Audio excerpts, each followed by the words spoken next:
Hi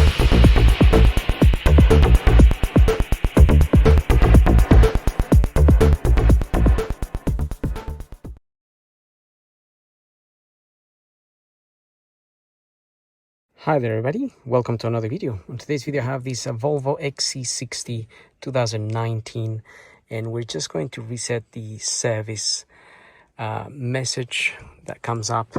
Well, I got it here.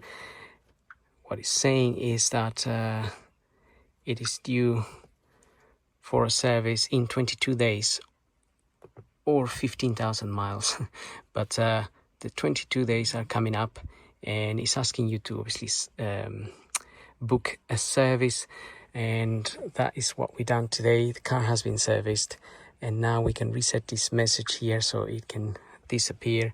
And to do that, what we're going to do, right, to reset the service interval, what we're going to do is we're going to get the ignition on with this button here, obviously, without starting the car.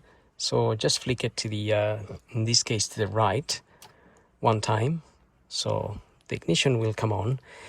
And sorry, okay, now what we're going to do is we're going to press and hold this minus button here, and we're going to press the brake pedal and we're going to start the car. And then we're going to keep holding onto this minus sign until the yellow eye starts flashing in the dash.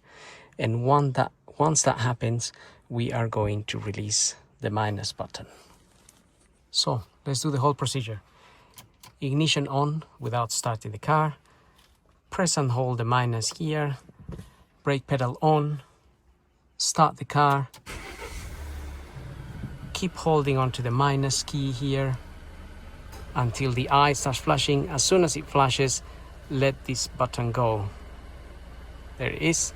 Let it go. And that should have reset our service interval.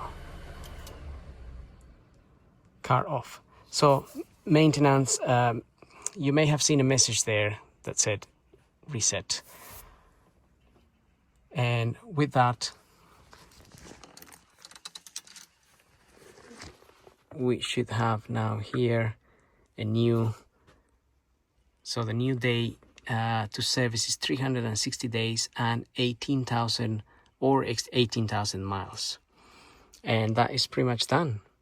So with that said, hope the video helps. Don't forget to like and subscribe, and we'll see you all in the next video. Thank you for watching.